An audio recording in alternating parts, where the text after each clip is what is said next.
Converted Man here, and I've got alpha4IV here. 44? I don't know. One of his numbers is a numeral of Roman. Why? Who knows? Let's find out. So Alpha, I've watched some of your stuff, and for whatever reason, you do theistic content, and I don't know if you'd categorize yourself as apologist, but that's how I view you, and I could be wrong. Can you tell everybody what religion you hold, what belief you hold specifically, and let's go from there. Okay, so I'm a Roman Catholic, which I'm sure is very popular nowadays. Hi guys. Let's see. My beliefs though are a little bit more varied. I used to be, way back in the day, long before I read the Bible, long before I was religious. But once you're baptized Catholic as a baby, by the way, so you're always Catholic. But I was I guess you'd say an anarchist, deconstructionist. I actually wrote for a deconstructionist magazine. And actually, my co-publisher on that magazine died recently, so I miss him. He was a great guy. I was like I said, a deconstructionist, anarchist, feminist. And then I transitioned when I went to college into a Socratic, into the boring stuff. I really loved philosophy. I loved Kant. I loved Nietzsche. I went that way. And then at some point in my life, I had a cancer scare. My academic career kind of went to crap. I became a professional martial artist for about 15 years. Then I got into a bad relationship. Who doesn't love one of those? And I got really, really fat, really fat. I had a 14A1C. That's about 2 points past where you're supposed to be dead if you're diabetic. And I then, through my getting healthy, decided to go back and read the Bible one more time. I had a real problem with Paul. Paul really, really pissed me off. I didn't like what he was saying about women. I didn't like what he was saying about minorities. I just didn't like the misogyny, the patriarchy, the way that he argued with Peter. And I really loved everything Peter said. And yet here's this one point that if I don't agree with Paul on this one, I'm suddenly not a Christian or a Catholic. So I got to stay on this one thing. So I went to a church, and just by chance, the secretary there was a secretary who was in my mother's church group when I was a baby. I say baby because my mother died before I was a child. So because of that, she remembered my mother. We started having a conversation. She told me to take her husband's class, and I was like, sure, I got nothing better to do. And I started asking really hard philosophical questions in the class. Nobody liked me. But at the end of it, what we call in Catholics, we don't call it like being reborn. We just call it confirmation. I went through adult catechesis, became a full Catholic. And then for the last 3 years, I've been reading the Church Fathers, which is a whole thing that I'm really big on my channel. And I'm now a Roman Catholic Orthodox Christian. So that's a lot. Sorry.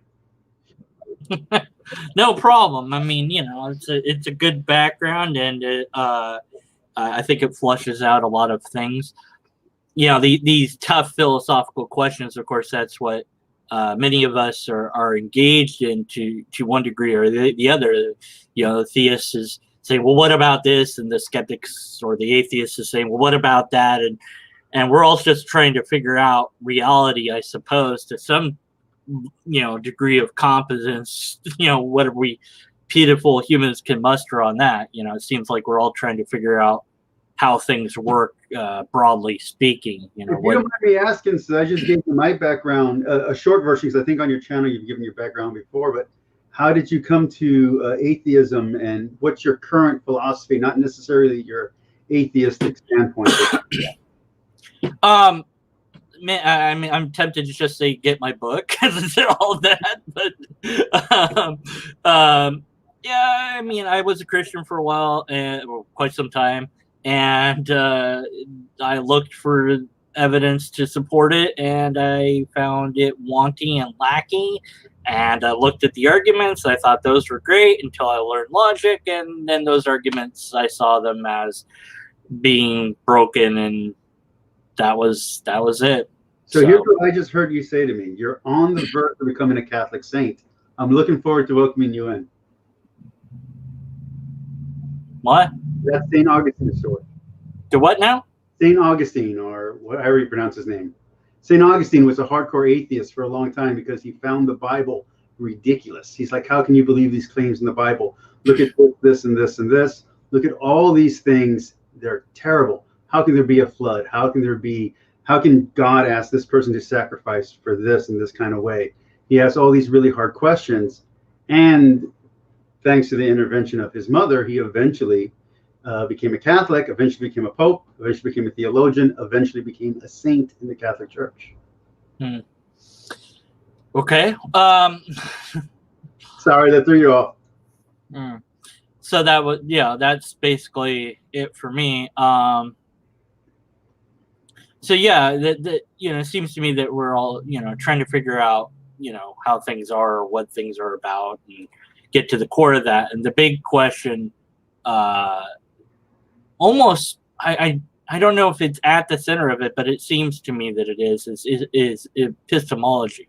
How do we know X is a thing that's true in the first place? And for whatever reason, theists, broadly speaking, have one view, and then skeptics have a different view. And there's this interaction there that I don't know how to resolve, but maybe, hopefully, one day I'll figure it out, but who knows? So what are your thoughts on that when looking at any given thing? How should we deduce that it's true? Or is there a single method, or what do you think? What do you make of that?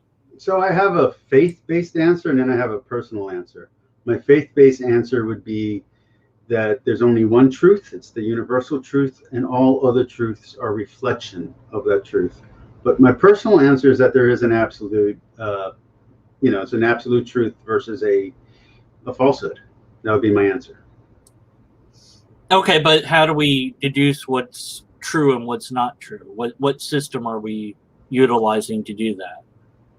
Oh, I mean, maybe this is because I watched way too much skeptic material myself, but actually that's the question I was going to ask you, which is, I said I had two questions for you. One of the questions that I had for you is, do you consider yourself both a cynic and a skeptic, or if you will, a radical skeptic, or do you consider yourself more baseline, I don't believe because there's no proof that I personally believe in, or that there can never be a truth that is reached? Is there a level of truth that I have to hit for your truth? Because I know you already reject arguments. I've seen that video of yours. Wait, here's the camera. I've seen that video of yours. You're like, arguments aren't proof. So that's already, we're throwing away a junk ton of philosophy right out the window. So for you, what is your standard? And then I can give you an answer based on that, whether or not what I would even present to you would even come close to that standard. Well, I mean, what my standard is or isn't shouldn't matter for yours, because I just want to understand where you're coming from on this. I mean, I'll certainly share with you mine, but I'm just interested in understanding your views. Okay, well, that doesn't give me a lot to bounce off of, but to give you a short, very Christian, very Catholic answer, I wouldn't believe the Bible if the Catholic Church didn't tell me it was true. And for me, the Bible is not what made me a Catholic. I could be a Catholic without the Bible, but the problem is that without the Bible, you wouldn't have Catholicism. So you need both. It's what we call tradition and sacred text. You need both. You need both the oral and you need the physical text. Otherwise, you just kind of go astray. So for me, is this a cup? I don't know. Is it not a cup? I mean, for you, it's a reflection on a screen. You're not actually seeing a cup. Is it solid? Or are the atoms in here so sparse that everything that I'm saying, all the air particles are just passing straight through this cup like it doesn't even exist? So I mean, like, those are philosophical questions. Are we brains in a vat, or are we real absolute beings.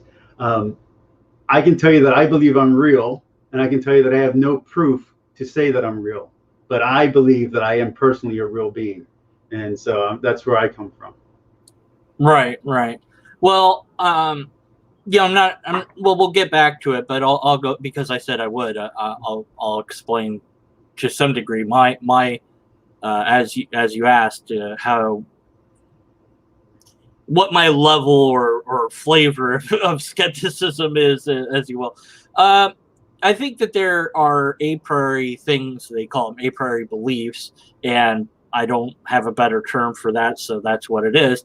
You know, I exist, reality is real, other minds other than my own exist, reality existed before me and will continue to exist after I'm gone. Things last Thursdayism is not true. That reality is what it is, and we can figure out some of it, and we have figured out a lot of it. There's still more to figure out, and by studying it, we will hopefully come to understand it, at least to the best that we're able to, and maybe one day that will be better than what we have now. But we're doing pretty decent with that so far, via the scientific method and logical deduction and other rigorous methods that we have to examine the universe that we seem to occupy. So, well, can I pitch in right here to give you something maybe you can argue against? I don't know if you will, but maybe you will find something here to speak on, which is, for a Catholic, we don't have a problem with anything you just said. Catholics, it's one of the reasons why Protestants will call us atheists, even though Protestantism comes right out of Catholicism. It's literally a branch off from us, which is, we completely agree with science. Like any scientific theory, we're going to agree with. And if science changes, we will change our views to adapt to that. Now, one thing that me and Gar were actually talking about, and he asked me to ask you about processed meats. I don't know what that's about, but something me and Gar were talking about just a second ago. We were actually before this conversation. No. Okay. All right, Gar. Okay, Gar. It's war now. It's war, Gar.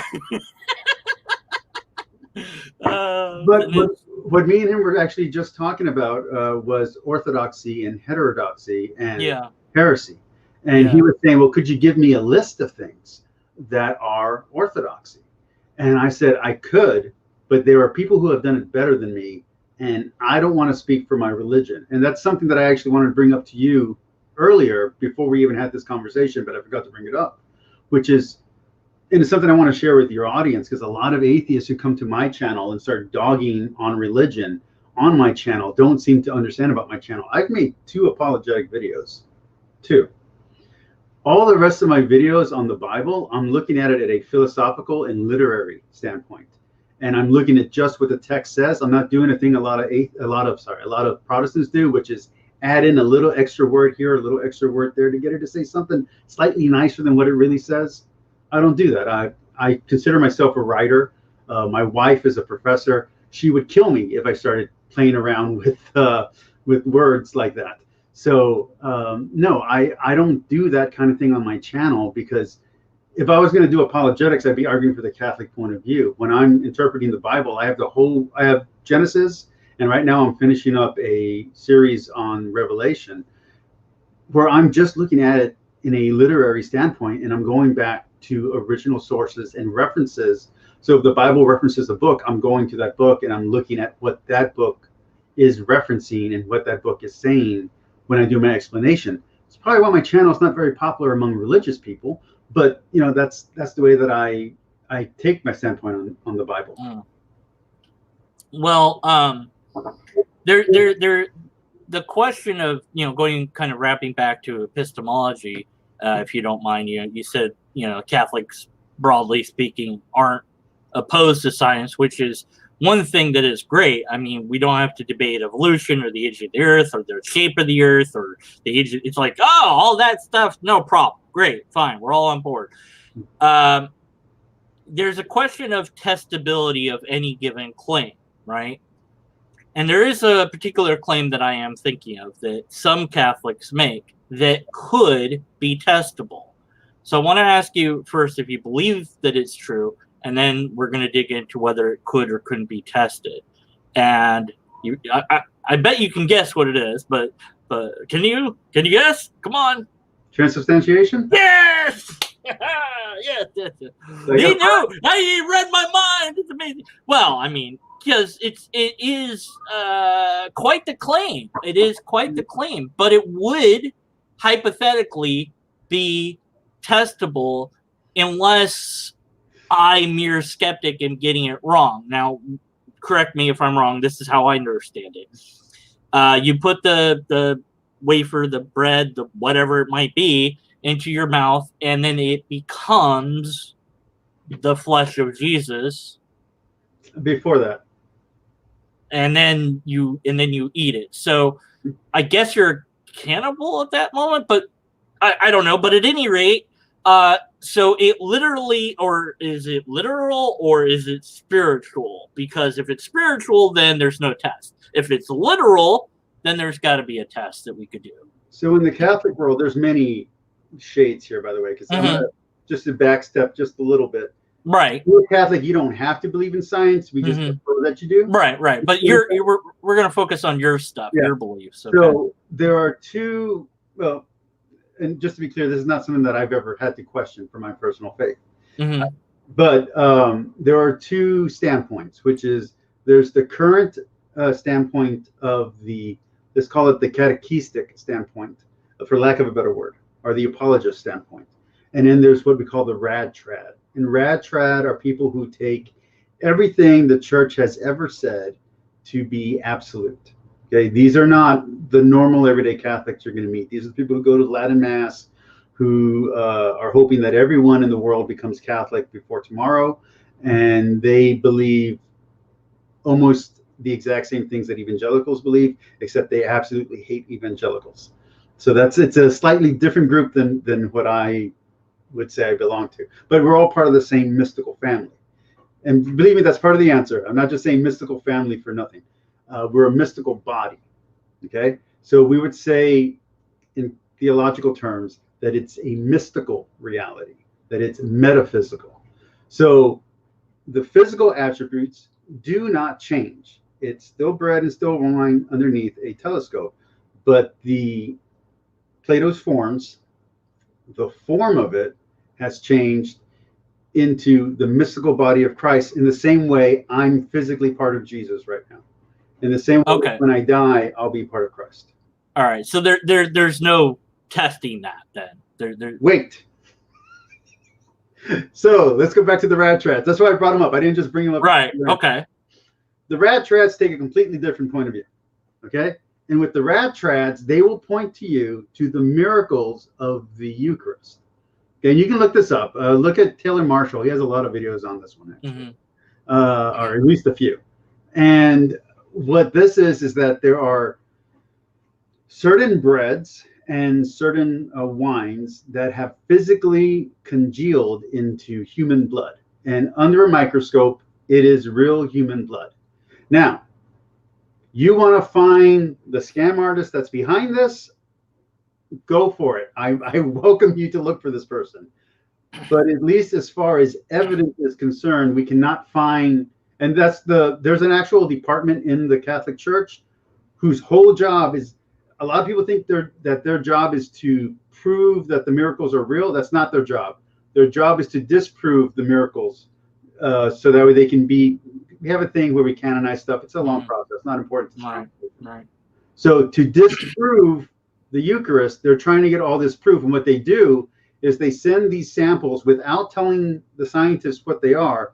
And they specifically pick skeptic, atheist, and secular scientists that are not related to any Catholic colleges. That's specifically who they send it to. And they have them look at it.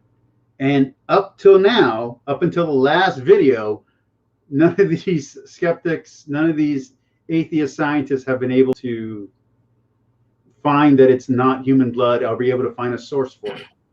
But does that count as proof? I don't know what that even counts as, because that's not even what we're saying when we do the Mass. Yeah, well, Well, the question is it they're sent a sample, and the sample is wine, and then in the lab it becomes blood? No, but it's already blood. Ah, okay, so it's already blood. So they're just being sent blood, and then what? Well, they're being sent whatever's found in the Eucharist thing. Like it's well watched. They put this miracle bread or miracle whatever, and they. But they're not doing. Let me just clarify. They're not doing any of this in a controlled environment. All this happened like in the 1800s or something. Right. Okay. So, yeah. So it's not testable. Again. But so I would love for that to happen today, because if that was to happen today, if somebody was to say, okay, look, we've got this, we're gonna go to the lab, we're gonna make sure that everybody's watching, cameras are rolling, etc. We're gonna control this, have magicians there to make sure there's no sleight of hand going on, and we're gonna take this wine, we're gonna do the prayer, whatever it is, and under the microscope it becomes blood, then you'd have something amazing. We don't have that. But okay, so I just mentioned I was reading Kierkegaard just a few minutes ago, and his argument against this, and I love this argument. By the way, this is not my argument. I never even thought about it until I read it just a few minutes ago. So thank you for bringing this up, which is that if you have proof, you have no need for faith. Exactly. That's his argument, by the way. That's not my argument. Don't throw that at me. Atheists love that one. I'm just saying, I've never thought about it from that point of view on the positive. So his is not the negative like a skeptic would say. His is saying, no. If I give you the proof and you have always had faith, then it's not faith because you never had that moment of doubt.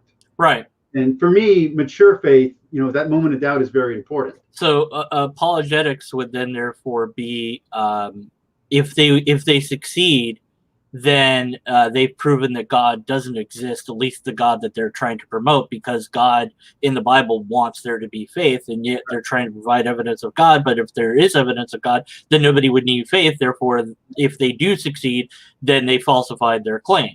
It's a counter anti-negation. So yeah, it's like a triple negative. Exactly. Yeah, exactly. No, I've said that. I think there's actually a good argument that I've made that if there's no evidence, if the God of the Bible wants people to have faith, then there's no evidence of God. There's no evidence of God, therefore the God of the Bible is true. Unfortunately, that applies to a bunch of other gods, but I've read them, by the way. I don't know if you saw my book tour video. That's one of the ones you watched. Okay. I'm not sure.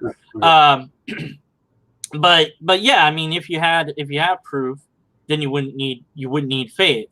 So I'm just, interested in, okay, well then we're admitting that it is faith, that there isn't any test, there isn't any proof to be had, that this is something that must be done via a belief without any evidence, without any proof. We just believe it because we do. Is that fair? Or the part of me that's a philosopher wants to just say yes and end the conversation here and say, "Good job, you learned." But the part of me that's that Catholic and a Christian that just read Kierkegaard not even 30 minutes ago. Kierkegaard in Fear and Trembling is talking about Abraham and Abraham sacrificing Isaac, and I've always related that to Jesus' sacrifice on the cross, how you have to have that moment of doubt. Now, the moment of doubt, unfortunately, when you start looking into the text, is not a moment of doubt. It's actually a reference to a psalm that talks about how don't have doubt. But for the metaphor to work, it has to be a metaphor of doubt. So for that moment of doubt to occur, you have to have that challenge of faith. You have to have the wrestling of God. And this is very important in the Jewish faith.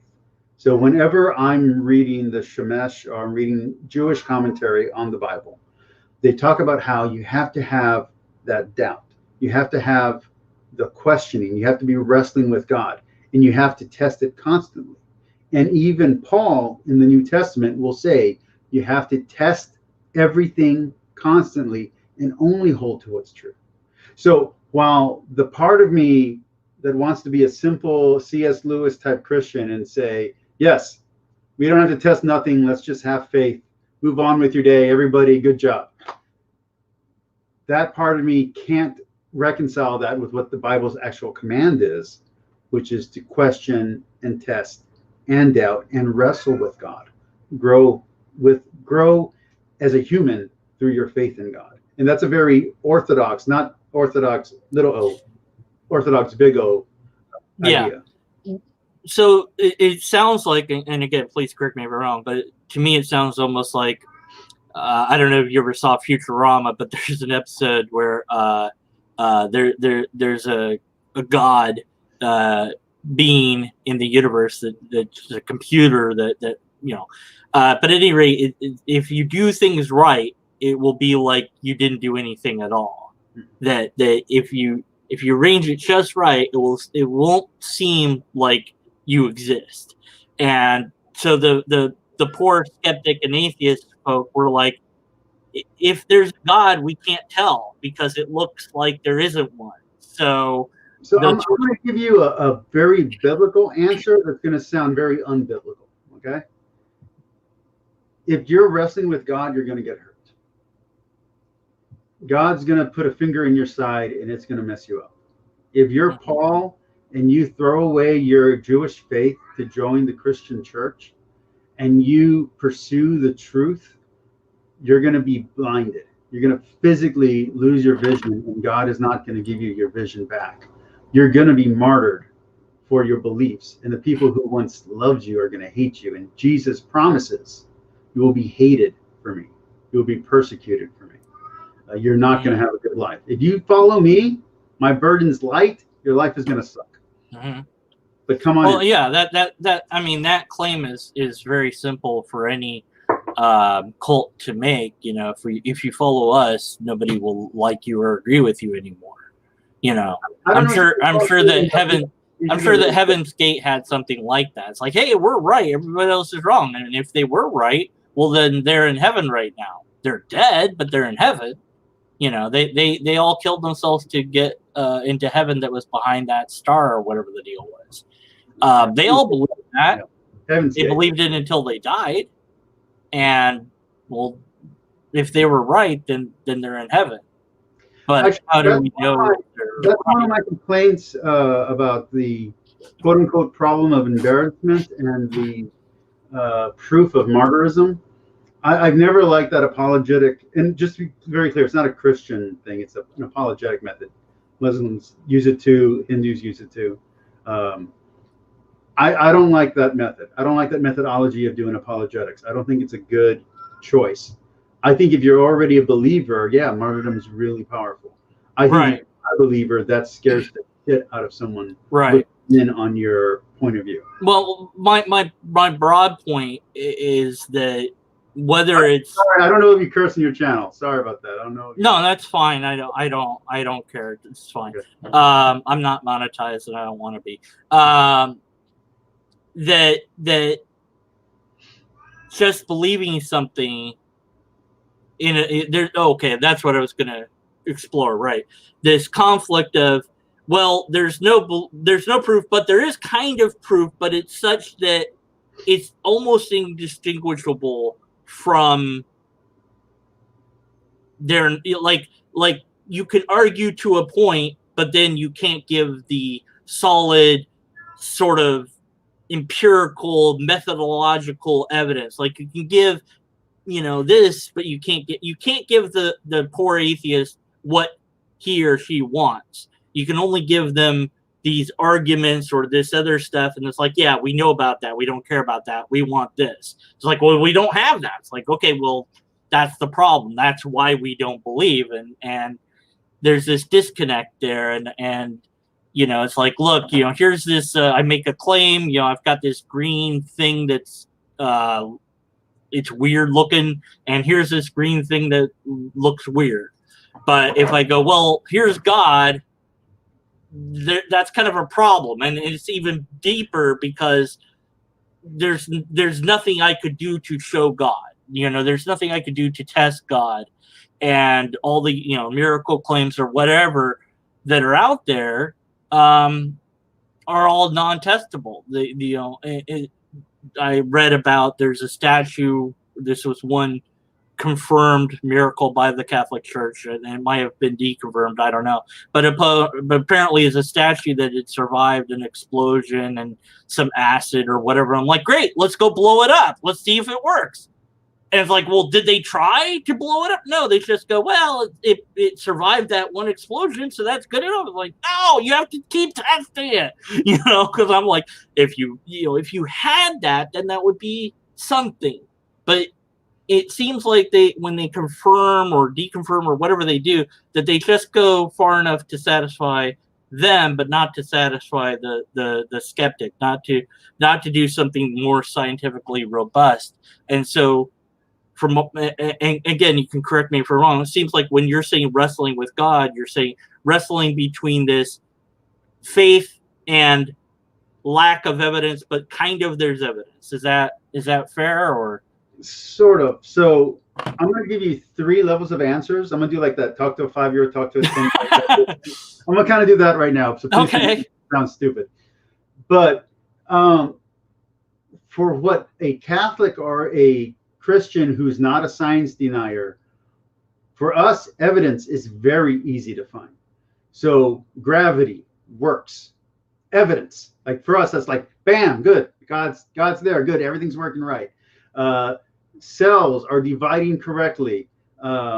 Hey, you're supposed to have 1 in every 7 cells is supposed to have a mistake. And guess what? You've lived to be 80. You still don't have cancer. Awesome. Great job. God, right there. You look at a microscope, and a microscope works, and gravity works, and cell division works, and atoms work. Okay. So for a Catholic, for a Christian, I see the sun in the sky, I see the moon, I see the stars, I see gravity or feel gravity, or who knows, maybe I can be the only one in the world who can see gravity. But whatever. The point is, it's all good. That's proof enough for me. That's level 1. No skeptic is going to buy into this, even though it's all proof that they also agree with. The argument from beauty, I don't know any skeptic that goes with the argument of beauty. That's what that is called. It's called the argument from beauty. Oh, right. Well, none of that would prove anything beyond that's how things are. Yeah. But if we're going to say the argument of beauty, I like to reject it ad absurdum and say the argument from ugly. Pick up the rock and look at the bugs and pick up the cockroach and be like, oh, isn't that? Well, somebody might think it's beautiful. That person would not be me, but somebody might. But look at, here's the virus that proves God or whatever. The ugly things would also have to, yes, I agree. And it's like, yeah, it says in the Bible, the good and bad are both from God. I'm like, there you go. God invented evil. Yeah, there's your answer, right? But I'm just saying, for all the Christians out there, right there, we're already sold. Okay, we're right. We're on board right there. Okay, so next level of truth. Okay. So the next level of truth is going to be what we call faith. So that is going to be where if you have faith and you don't know the rules of the Bible yet, you haven't read the Bible, or you've read the Bible, you misunderstood it, and you're the kind of Christian, and I was this kind of Christian at one point, okay? I'm not pointing fingers at any Christian listening to this, where you're late for class, and you're trying to get to your intro to Phil class, or you're trying to get to your logic class, or you're trying to get to work to teach your philosophy class, and there's no open car spaces, and you say that stupid prayer, come on, I don't want to be late today, I don't want to get fired, and a spot opens up for you, okay? And I'm going to call this the argument from faith. I don't know if that's what it's called, but that's what I'm going to call it, which is where you say a simple prayer, and whatever it is you pray for comes true. Okay. And this is the second level. This is, I'm a teenager. I don't like how my camera is doing that with my hands. Okay, right there. I'm a teenager and I don't really understand faith. I'm an atheist and I don't understand faith, but I need something to happen right now. I'm going to pray for it. And then by chance, I'm that 1 in a million that it works out for. And suddenly you have a little spark. You have that little start of faith. You know what I mean? It's like you're on a car and you're hitting the starter. That doesn't mean the engine is going to go, but that spark is happening. Okay, I'm going to call that level 2. Response? Well, for me, it would be something non-mundane would do it for me. You know, okay, God, lift this off of my hand. Knock it off my hand. Make it explode. Turn it purple. Nothing? Okay. You know, devils, demons, angels, ghosts, anything. Do it? Come on, do something with this. No? Okay. Stays on my hand until I take it down. Later on, let's go back to that, because I actually said I had a second question for you. Yeah, right. You have a thing about ghosts and goblins, because I don't believe in any of that kind of stuff. Well, that's ghosts, goblins, all that stuff. The world could pray for this to move and do magic spells and whatever, and it wouldn't. It would, if it fell off, it because it's on the top of my head. Was it you, or was it one of the other? Because I'm talking to I'm kind of cheating on you. I'm talking like atheists at one time. Was it you that I was talking to where there is a study out there, and I don't know if this study's still valid. Okay. I looked up this study back when I was, maybe my senior year in college. Okay. So, and that was a long time ago. That's 2005. Okay. So that's the last time I looked it up. But there's a study out there where they had, specifically, it had to be secular people who didn't believe, pray for someone's recovery. Okay. And it was random groups. And they did find, according to this study, that minimal, and I'm not talking 3 days, like a miracle heal, but that the people who were, and they did this with they did it with prayer, positive vibes, and I think you've heard of it. I've seen many studies on prayer. It did improve. It did improve the rate. It was a metadata study on prayer, if you conducted it properly, would show that the result is exactly what we would expect from chance alone. Because, and I've looked through many studies on prayer. There was one that actually where the participants were told were heart patients. They were all heart patients. They were told they were being prayed for in this particular one, and they actually got worse. And it was thought that, well, they didn't think they were that bad off, but once they were told that they were getting prayed for, that, oh man, I must really be in trouble that I need prayer for, and that might have made their condition worse. But because you have human psychology and you do have placebo and nocebo effects in play, so some people might respond positively. From my point of view, I would think placebo effect, because that's not what it's supposed to be. Right, or nocebo effect in this case, because they didn't know if that's what made it, but they inferred that they might have been gotten worse because they thought, oh dear, we're getting prayed for. That must mean I'm really bad, and because I believe I'm really bad, then I become really bad. But they didn't. Ultimately, it was a negative result. But in the few studies that I've looked at that were highly positive, were all mysteriously run by Christian groups, so those must be true. But the ones that resulted in what we'd expect from chance, that were conducted correctly, just show that. And so again, it kind of goes back to whatever prayer is. It doesn't seem like there's any testability to it, that people recover on their own, whether they're being prayed for or not. But then again, you could say that somebody somewhere is praying for the entire world. So everybody is technically always being prayed for by somebody at some level. So who's to say? So it's a complete untestable thing. But regardless, what we don't have is something miraculous, like something levitating or a limb regrowing, or something that, teeth regrowing, which side? Scars healing. These things do not occur, and when we're told they do occur, it's never under controlled conditions. So yeah. Okay. See, I was going to go somewhere else, and you had to bring that up like a punk. 14A1C, buddy, and I now have a 5A1C. So that to me is a very real miracle. I'm sorry, what? I had a 14A1C, and now I have a 5A1C. So that's very real. A 14A1C is the amount of sugar that you have in your blood cells. Mm-hmm. It means that I was starving myself. I literally I wasn't able to walk. I lost my ability to walk. By the way, I was Christian long before this. It's not a conversion or anything like that. It's just Right. Happens to be that I've gone to about 2 or 3 different major things, and I would definitely say that prayer or meditation, if you will, did play a part in that. But I'd like to jump back in, and let's go to my third point. Let's go to my Okay. third, Yeah. which is that okay, so that's not what prayer is supposed to be. So that immature faith is, hey, I want something, give it to me.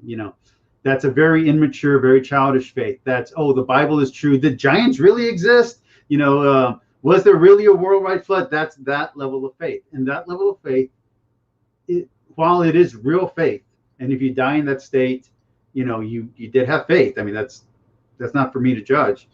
It's not a mature faith. It's not a faith that can withstand an atheist or a skeptic such as yourself. Yeah. The next level of faith is where you're learning to be grateful for the things you have. So your prayer is not supposed to be about, oh, give me. It's thank you, God, for this. And in that level of faith is where you get argumentation, something that you and many, many, many atheists don't like. But as a philosopher, I love argumentation. To me, argumentation could prove that this freaking cabinet doesn't exist. Okay.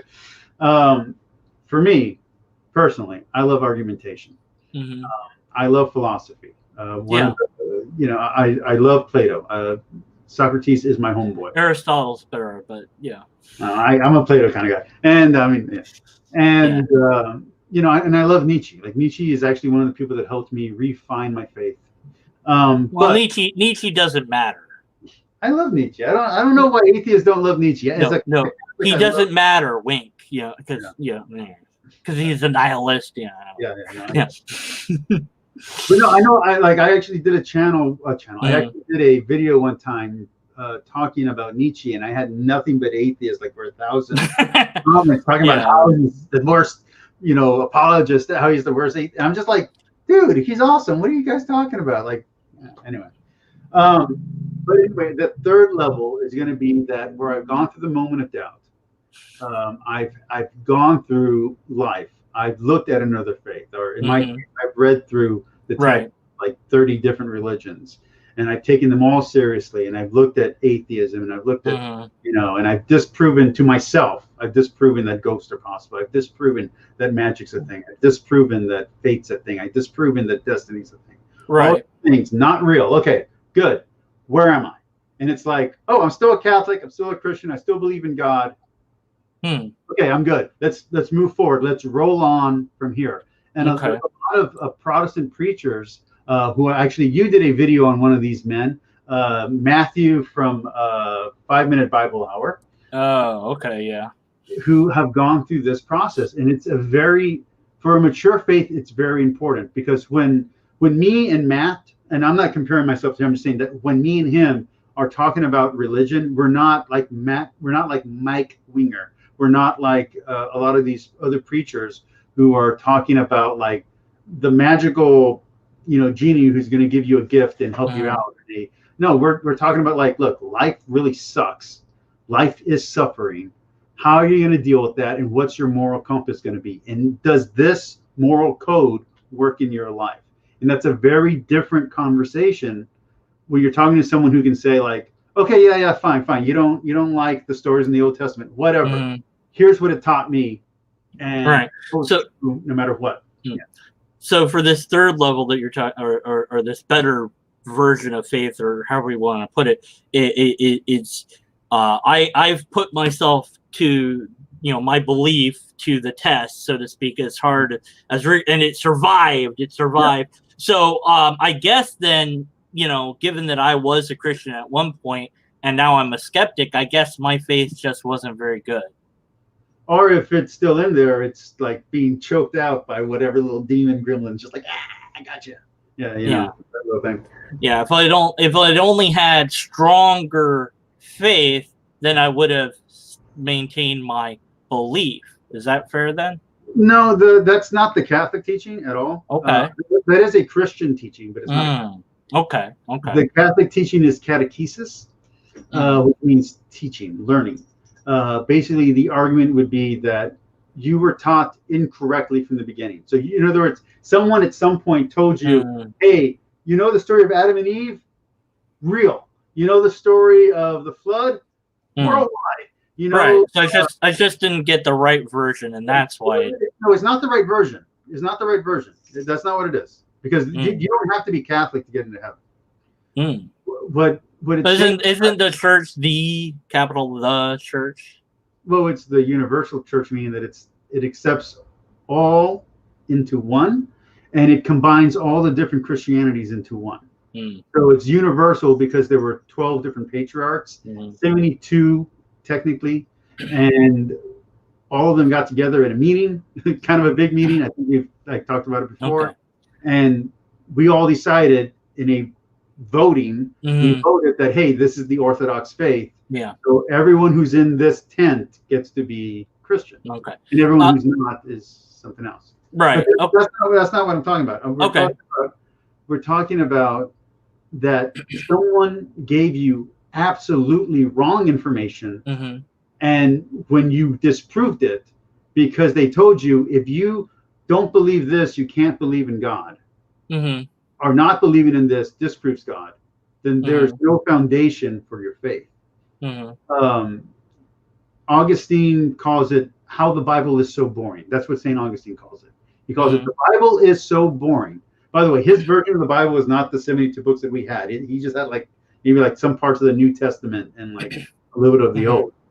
But he's like, it's so boring and so unbelievable. Of course, I don't believe in this. And his mother, who's the one who brought him into the faith, is the one who even first showed him the faith, and she gave him like this bad introduction.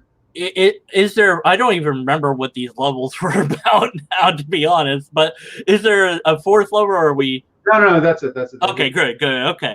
Because I want to talk about what is faith, the definition of what does it mean, because you talked about two levels of faith, and that's fine, and it seems that you're saying, and again you can correct me, that you to some extent agree that asking for a test of God or empirical evidence, some sort of scientific way of verifying God, that's not on the table. Is that correct? It's not on the table. It's that it's inappropriate for someone of faith.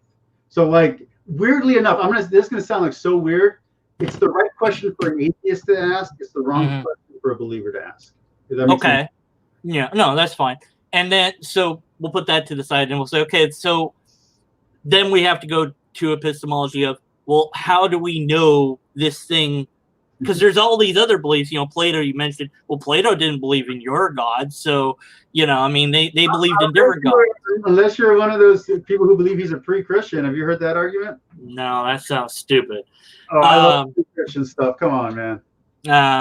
Well, Christianity didn't, well, that's another problem maybe we'll get to. But okay, nonetheless, other religions exist.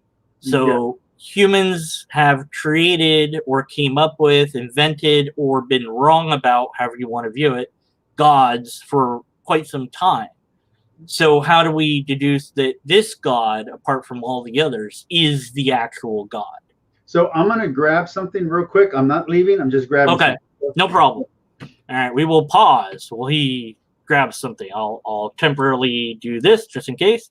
And when he comes back, we'll do it. In the meantime, buy my book. It's on Amazon right now. You haven't bought my book yet. What's wrong with you? Buy my book. Okay, he's back. Okay. So I'm going to promote a different religion real quick. Okay. Okay. This is a Tao Te Ching. All right. Not this particular book, but I've been reading this since I was about, I guess, 13, 14. I got into a fight at school. I got kicked out of school for a few months because of the fight. And my mentor who taught me martial arts had me read this. He had me read this and also the Book of Five Rings by Minamoto Musashi. And I reread this book, by the way, every single year. And every single year I get something different out of it.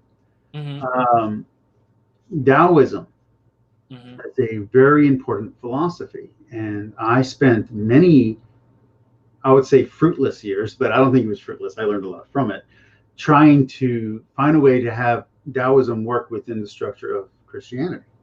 Because I love everything that's in here. I don't want to throw this away, right? I've read the Bhagavad Gita. I've read the Quran. I've read many, many religious texts that completely disagree with Christianity. Mm-hmm. I've learned from every single one. I have written several books, one of which is very close to being published. It's gone up to 3 rejections. It's gone up like 3 levels before it gets rejected. It's gone through the first editor, the second editor. And I've shopped it around for a while, where I'm just talking about ancient Greece. And I love ancient mythology. I have books and books. I have source books all around my room about ancient Greek religion, about like their actual rituals. Okay.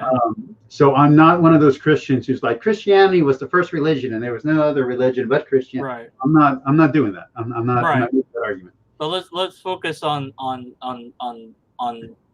the question I asked is, how do we deduce that this particular God is the actual God, if indeed there's a God at all? Thank you for pulling me back in, because that's where I was getting to. Okay. Which is, there's truth in this. Mm-hmm. The Catechism of the Catholic Church, the unofficial rule book, as Mike Winger might call it, because I really don't like that guy. Mike Winger would say, go to Catechism of the Church. You want to see what Christians believe, or Catholics believe. That's not how it works. The Catechism says every single religion, even the false ones, contain a little bit of truth. Every single one. Mm-hmm. The one that contains the most truth, not the only truth, the most truth, is Christianity. The next, or Catholicism. The next one over would be Orthodox Catholicism, Eastern Orthodox. The next one after that would be all the other Catholicisms, then Christianity, then Judaism, and you kind of get this. Right. But how do we determine that that is the case? So why am I not willing to let go of this book? If I'm completely Catholic and Christian, there's only one true way. There's no other way. But I'm not going to let go of this, what I learned here. Why not? I'm asking you. I have no idea. I learned moral lessons on how to be a good person because I was a very angry and violent, stupid teenager from this book. Okay? So the reason why I know there's some truth in this book is because when I live out the principles of this book, I'm a better person. Okay. I'm a much better person when I'm living out Christianity than when I'm living out this book. With this book, I'm still a little bit of a scumbag. When I'm really good on my principles, I treat people better. I'm more honest with people. The people who I work with think I'm a really honest, stand-up guy. And I tell them, hey, just 6 years ago, I was kind of a shitty person. Right. And they can't even picture that because, I'll bend over backwards for my enemy to treat my enemy well. And so and I know this is a very Jordan Peterson answer, and I don't know if you're one of the atheists who hate Jordan Peterson, but I like Jordan. No. Which is, you live out the principles, and if the principles don't work, well, then it's false. So, are you almost summoning Kathy Newman? Are you saying, is it then that whatever I follow or somebody else, nerdy rodent follows, if it makes them a better person, then it is true? If it makes them a better person than what they were before, then it is more true than whatever they were following before. That doesn't mean that their life improves. We're not talking about being rich or making money. None of that. Not finding the girlfriend that you like. That's not what we're talking about. What I'm saying is, when you go to bed at night, did you treat somebody crappy you didn't have to? Did you hurt somebody you didn't have to? Did you hurt yourself in a way that you didn't have to? Did you murder someone by being angry at them? So, that kind of would then the methodology I would use would be to find the person that is the best person, and then whatever their ideas are, I would then think that was the truth then. So you've met Jesus? I've met Jesus. No. I wouldn't say Jesus was a very good person at all. Really? I disagree with you there. I think he was a rather poor person, especially in COVID-19 era. He would have sucked. He told people, don't worry about wash your hands. That's lame. Well, he was doing that to counteract the illegal. I don't care why he was doing it. It was stupid. That was ignorant. It was ill-informed. You don't tell people you don't need to wash your hands. Of course you need to wash your hands. Jesus was dumb. He wasn't a very good person at all. And he told people, don't worry about tomorrow. Of course, worry about tomorrow. Plan for your future. It's going to come. And Jesus wasn't very good. I know someone far more selfless, far more giving. And he's a nihilist, so he doesn't believe that anything he does really ultimately matters. But he devotes his entire life to giving to others and helping others. So he's the highest level person I know. He won't let me interview him about his life, darn it. But regardless, his philosophy is not to believe in God. So according to your idea, if I got it right, maybe I didn't, but he has the truth then, because he's the best possible person that there is to be. If that's true, then he'll go to heaven. Yeah, basically. Right. Well, but how do we know there's a heaven? Just to be very clear, the Bible, the way the Bible says this, and I have to give a Bible answer here. I don't want to. It's just the only answer I can give. Right.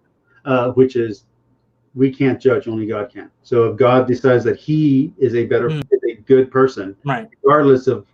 And how do we know that there's a God? That kind of goes back. It kind of goes into a circle that the best person has the truth, but yet if the best person is an atheist, then the atheist truth would be that there's no God. So therefore, there isn't a God. So this methodology of deducing how we get to something true must not be the methodology that's actually going to work then, because I've just falsified your belief. He didn't falsify anything. A, there's a contingency within the system for that, which is the one I just gave you. Two, and I'm going to use a guy who is not a Catholic either, named David Wood. David Wood is a sociopath. Oh, God, please don't. I know David Wood, yes. Okay. I don't trust the word that David Wood says because I'm glad he admitted that he's a sociopath, but because of that, nothing that he says is well, it's just better left alone. Let's leave it at that. But yeah, I mean, he goes around pretending that Christianity is true to make money, and because he's a sociopath, he doesn't care if it's true or not. What I would say is that he used Christianity to turn himself away and around from being a criminal and broke. Supposedly, but since he's a sociopath, he could just very well be lying to everybody about that and is merely pretending that that's the case in order to get money. I have a friend in my life who's a sociopath who actually had that diagnosis, and it's not, depending on what level of severity they have. Yeah, right. It's a complicated issue, but it doesn't get us to the truth, does it? Though, and that's what I was asking: is how do we determine that this God is the one? And we went over your methodology, which I think I debunked rather well. I agree, but yeah. Well, okay, but your methodology, well, then flush it out, because just deducing what's true by what makes you a better person. Of course, that in itself is subjective. What makes a person better than a different person, I don't know. But, for me, it's being selfless. That's pretty good. This guy seems that he's more selfless than anyone else I can think of offhand. And then, therefore, he has the truth. How does that follow?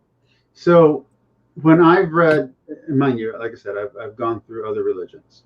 So when I've read about the Buddha, and I've read about Lao Tzu, and I've read about I'm trying to think of one, the guy in Krishna, the prince. When you read about what their maxims teach, or even Odysseus is a character that I personally admire. If I could be any, let's say, fictional character, but I kind of hope that there actually was an Odysseus. If I could be anyone in history, I would want to be Odysseus. I really, really love that character and who he was.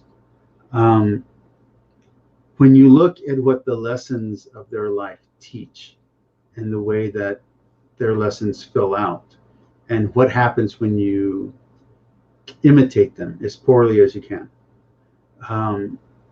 you end up with these incomplete systems.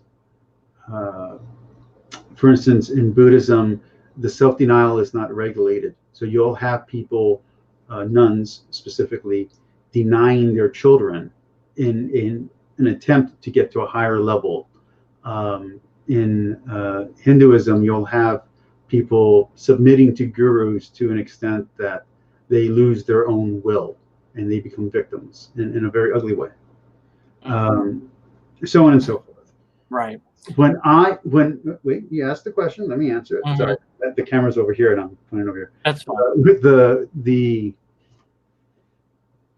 When I try my best and fail to imitate Jesus, I'm able to forgive my wife when she does something horrible.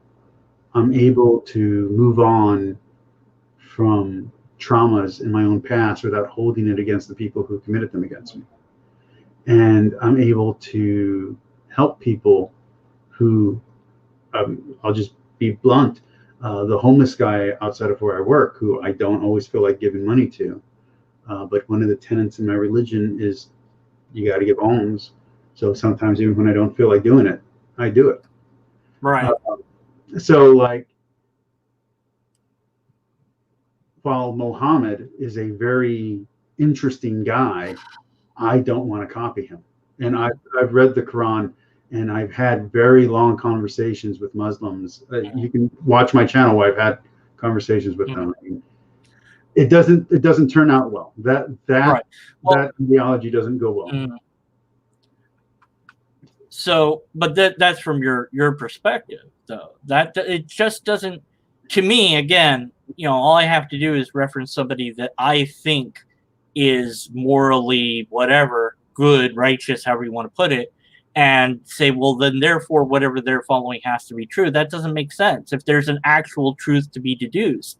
I mean, it's not like you have to be a really good person to build a computer that works really well. Uh-oh, I gotta turn off my camera here. I'm still here, but now my camera's off. And because I have people coming in.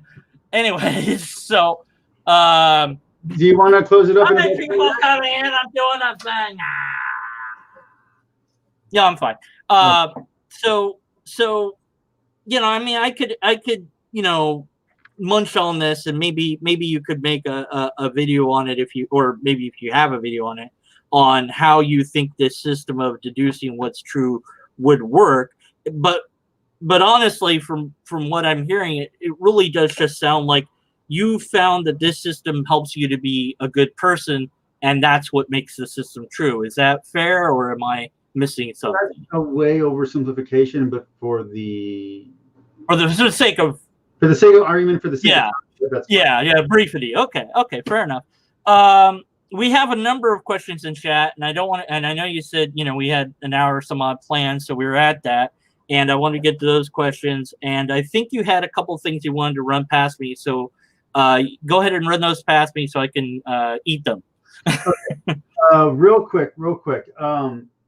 For you, what is your level or standard of truth? And I don't just mean with like Christianity. I mean like even with like the cup is will. I know a brief answer, but like it's very brief. I can out argue you on whether or not this is real. Like I've done that one. I've literally taken that class where I do that argument. Yeah. It's very simple. You could reduce it down to the scientific method or a logical argument that is valid and sound. So if you have something that could be empirically proven or repeatably tested, which would be within the scientific method, but usually I say empirical. I don't say the scientific method because people like to go, scientism. So I go, if you have empirical evidence, a repeatable test, or a valid and sound argument, you can convince me. You have to have one of those three things. If you have the first two, you don't need the third one.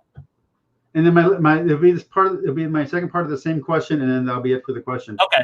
Is what about and I'm going to use chaos theory here, which is that one out of every so many things, if you do like the color thing, has to be a different color, and that will go against the evidence of one set of testing. But if you look at a broader scope, it actually matches the correct inference of when that error is supposed to occur. How does your theory of empirical evidence cover the fact that there must be randomized events? Well, that's empirical evidence, repeatable test, both of those, one of those would apply to that particular theory or hypothesis. And I'm not sure if chaos theory is a theory or is an actual theory, or it's just something that became, pop culture. I don't know. But you know, it is it, you know, it's been reduced to the butterfly flaps and swings and a tornado, you know, or whatever. And it's in, you know, given all of the things that we can't possibly hope to track, it might be that a dust particle moved one way does eventually lead up to some other event.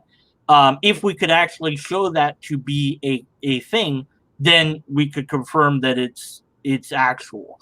Are you If watching any of Cosmic Skeptic stuff? I'm not trying to plug someone else's channel. That's not what I'm trying to I don't, I watch a lot of stuff, so I honestly don't know. But at any rate, to the question of how do we know about randomness or whatever, well, yeah, I mean, randomness is kind of not exactly a thing, but it kind of is. It's weird because you're dealing with probability, and even within that, there's the dice doesn't know that it's supposed to roll 7 on the bell curve more often than any other number. So you know, you get into all that, but there's certainly a way that I don't think that, you know, and I haven't really studied chaos or whatever. I don't think that it flies in the face of empirical methodology or repeatable testing, because the very fact that you could say, well, 1 out of, you know, whatever the number is times we will get a different result than X, then you've already made then a statement about reality that you can deduce something from. because affordability does affect results. I mean, that is one of the things that was proven with all these kind of studies that are out there, which is that if you're watching something, you get a slightly different result than when you're not watching. Well, there's a misunderstanding of observation in quantum physics. I know that for sure. That the questions I would love to ask a quantum physicist, if I were, you know, is when they say observation, they're not talking about me looking at it. They're talking about the instrument inside the machine looking at it, because it's too small for a human eye to see. So if the instrument is on, it creates interference. Whether or not we record that information, it simply being on affects the outcome. So it is not the act of us knowing anything about it. It is the act of measurement itself that is affecting the outcome. Now, I could be wrong on that because I'm not a quantum physicist, but the misunderstanding comes in, and it came from What the Fuck Do We Know, or What the Bleep Do We Know movie, which was actually propaganda for a cult church. So it should be viewed with heavy skepticism. If you viewed the cartoon, if there's a cartoon where the guy splits the thing and he's, you know, and it's all animated, that's from the What the Bleep Do We Know movie, and I think it's given this false impression of that observation changes reality. No, it doesn't. Reality is real regardless of whether we see it or not. It's testing that changes the outcome. I wasn't talking about the. But at any rate, that encompasses, I think, my answer and then some. So, but good question, because it is, you know, and again, I would have to look at more into chaos theory, but I don't think that it would harm empirical methodology or repeatable testing. But if it did, then hopefully we could give a valid and sound argument for it. And if we couldn't, then I'd have to be skeptical of it. All right, let's do the questions, because I enjoyed that part. Okay, yeah, okay, yeah, that was all right. All right, enough of me. Yeah, let's go to the question. Let's see. I know I saw some. I think I want to do this one. Let's see. JG says, whoops, nope, sorry. Well, I guess that's, yeah, there was one before that I thought I saw. Can I get in? No, I'm sorry. Not. We'll do a mass hangout some other time. Man, I know I saw it. I know I saw it, and I'm stupid. My brain is going stupid on me. Okay, there we go. What gives any god the right to judge anyone? Okay, so the answer is 2 parts, and the first part seems irrelevant, which is that God, if you want to go with that designation for whatever the prime mover is, that which created was outside of everything and then created everything. So he's not inside the reality, he's outside. He just set the rules. So for instance, here's a judgment. I'm going to give you a judgment right now. Okay. You ready for my great entertaining judgment? Okay. Here's a judgment. That's a judgment. Gravity just happened. That's a judgment. Why couldn't my beautiful book just stay floating in the air? I wanted it to float in the air. That seems very unfair that my book fell. That's a judgment. Those are the rules that are set up. So the judgment would be the temporal and also metaphysical consequences to your actions, and you can't get out of them. That's all that's saying. You can be forgiven for them, but whatever consequences for your action are out there, they're there. You did it.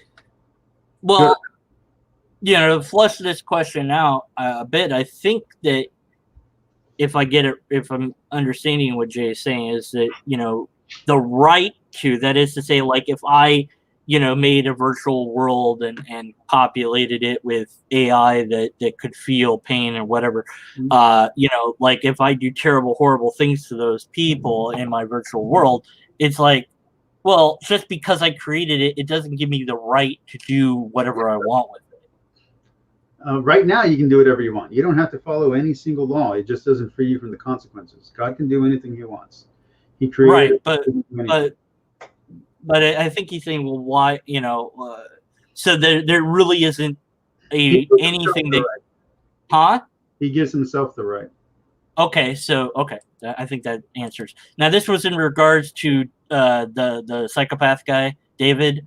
Now, I don't know if this is a position you hold. It's a position other apologists have held, that God writes morality on people's hearts. I don't know. So this question is, God just forgot to write morality on David's heart. How does that work? So again, as a Catholic, I kind of fall into science, but I'm going to pull a theological idea out of science, if that's acceptable with you, Deacon Rickman. Okay. So someone's great ancestors chose to have sex, okay? And somewhere in that line, there was a genetic defect, and someone chose to love someone with that genetic defect. That's a choice. Might not be a great choice, might not even be a choice they're responsible for, because they didn't know that genetic defect was in there. That choice was made. Because you're not free of temporal consequences, when it came time for David to be born, he was born with a defective gene that had him be susceptible to sociopathy. And then the choices in the life that he lived, with his parents, the way that they treated him, with the way that the police and other people treated him, made that gene, or made that condition, or made that predisposition become active. And so not only was he susceptible because of previous choices that he had no responsibility for, but other people's choices on how they treated him created a sociopath. So it is both nature and virtue, nature and nurture. Okay. If Nerdy wrote it, asks, if I ask two different Catholics what a God is, will I get two identical answers? I'm going to give a dumb Catholic answer. I'm going to say a both and. You're going to get a both and. You're going to get, yes, the correct, complete answer from all of us, the same one, but then you're going to get a unique perspective. And that's actually how Catholicism works. The way that you can have it be universal is that you have to all agree with whoever's on top, which in this case is the Pope, and then above him is Jesus, and somewhere in between that is the Bible. So basically, we all have to agree with this. But then, if you get to have like your bishop, and then you get to have your church, and then your family, and then you. So as long as whatever your personal belief is doesn't contradict that main point that everyone agrees with, you can believe whatever you want. So you're going to get a both and. JMD Apologetics 101, who I've interacted with a couple times, is, are you, Alpha, drawing any metaphysics from Taoism?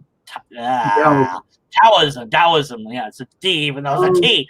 Well, first off, it's not even Taoism, because my wife's Chinese, and believe me, that's the wrong pronunciation also. Also, Buddhism's not Buddhism, it's four. But anyway. It's not Taoism? Oh, man. I'm saying everything wrong. But yeah, no. Undoubtedly, I don't see how I can't be. I've been rereading the same book since I was 15. It has to affect me. I don't see how it couldn't. So I'm going to say yes, even if I don't mean for it to. Okay. Let's see. And I think that. Okay, so now this is a question / comment, so I'll let it slide. I'll just so is it just is it might makes right? I don't think so. I think that proving that there is a angry and jealous God doesn't disprove the idea of a God. Proving that there's a malicious and angry God doesn't prove that there is or isn't a God. All that says is you're disagreeing with the characteristics of a God. So if we have a God that's all about might and power, then yeah, I guess so. But since I personally, and most Christians I know, and most even Muslims and Buddhists and Baptists and whatever other thing you want to throw at me, I don't know any religion that has a purely might makes right God. That would just be arguing against a straw man, not a Christian straw man, but a deism straw man, because that's not a, unless you're somehow for some reason worshiping, I don't know, Ares or Hercules. I don't see you worshiping that, making that claim as a religious person. Okay, I think I got all the questions. If I didn't, You're in the chat. If you're still there, hello. if I didn't get all the questions, Hello, then I blame. Who am I going to blame this? I'm going to blame Dallas Wade, and I'm going to blame. Let's see. I'm going to blame Jip Person, and I'm going to blame everybody but me. That's it. Yeah. So. But I do have your channel, so I suppose if they have more questions, they can just randomly post questions on any random video you make. I want to bring that up. I'm actually trying to transition. No. They should I'm trying to transition away from so much religion talk on my channel. I started doing the Bible as a literary thing. I had just finished doing different books, and then suddenly for the last 2 years, I've been stuck here. So, well, yeah, I mean, because it's an interesting topic. Both, this is what we interact with, and if you do transition to something else, I mean, whatever questions people have, you can answer them or not or whatever. So I think that's that, and I thank you for your time and attention. And it was a pleasure. Yeah, it was a thing we did. And hopefully we can do something else at some other time. And if not, best to you and yours. And lobsters exist. And let you have the final thing, and then I'll push the button. All right. It was a pleasure talking to you, Deconverted Man. I hope to do it again. Please, people, subscribe to my channel. Right now I'm doing a special mini-series on Cyberpunk. And I'm also doing an ending series on the Book of Revelation from a literary standpoint. That's it. Okay, until all are one.